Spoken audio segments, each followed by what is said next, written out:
guys, good morning, good afternoon, good evening. My name is Bernie, and in this video, I will give you my thoughts on the newly announced SONY ZV-E10. Let's go!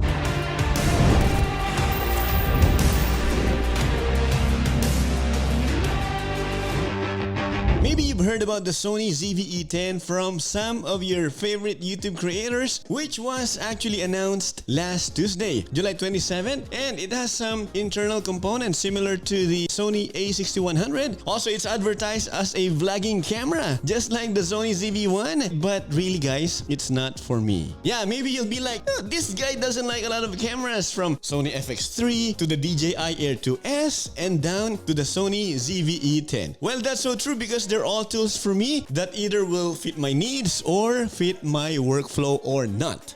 So, will I buy it? The answer is no. Why? Number one is because it doesn't have 4K 60p. Yeah guys, only if the ZV-E10 has 4K 60p, then I can definitely use this as a gimbal camera for weddings. At this time, any cameras released in 2021 and beyond should have 4K 60p in my opinion, and it should be a standard feature if you wanna compete in the content creation market. I know guys, I understand that Sony just wanted to put that feature to their higher end cameras. Yes, their cinema cameras, and doesn't want to cannibalize them. Yeah.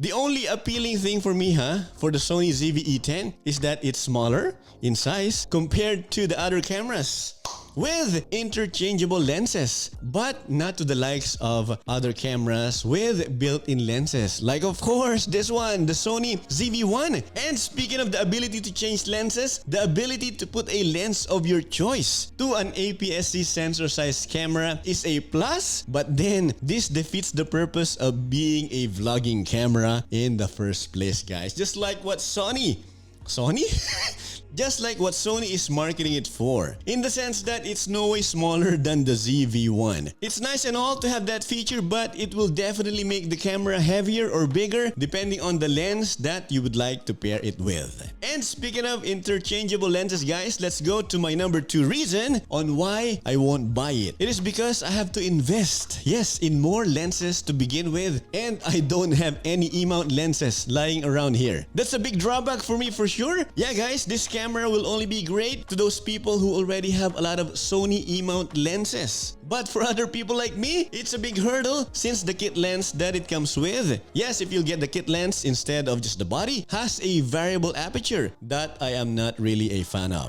Yeah, you've already spent some money buying the camera and now you have to shell out more money to buy a decent lens. So my take here really is that why not make a successor to the Sony ZV-1? Yeah, and why not put 4K 60p in the new ZV series and add a bigger battery like the W series that they have in the Sony ZV-E10? It'll be a hit for sure and definitely will be on my radar if I will be upgrading this year or in the years to come. Alright, moving on to number 3. Why I won't buy it is because there isn't an S-Cinetone picture profile. Like the Sony cinema camera starting from the FX9, it is not the end of the world for that though, since there are actually workarounds or hack to get that picture profile as close to the S-Cinetone as possible. And I actually did that to my Sony ZV-1. I like it a lot, and having that picture profile makes editing a bit easier since it needs minimal color grading, guys. In my Sony ZV-1, the hacked S-Cinetone picture profile is now my default, and I'm so happy with the images I get using that picture profile alone.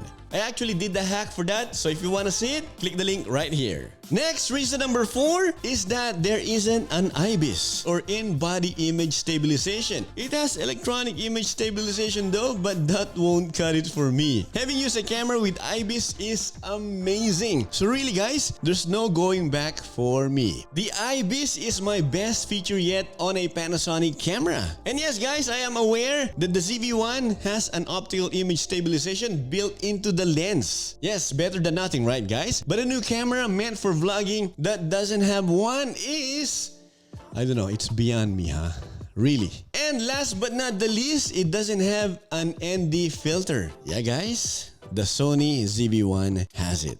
And you'll be like, yes, they don't have it as well with the FX3, so it makes sense that they don't have it here too.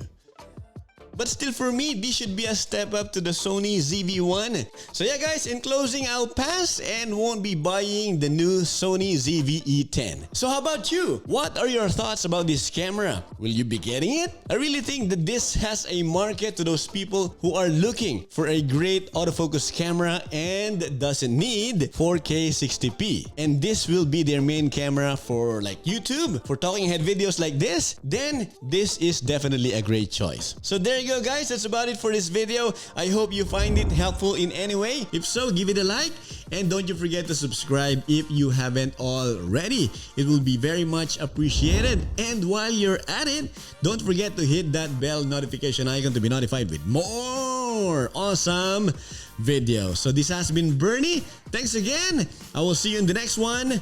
Goodbye for now.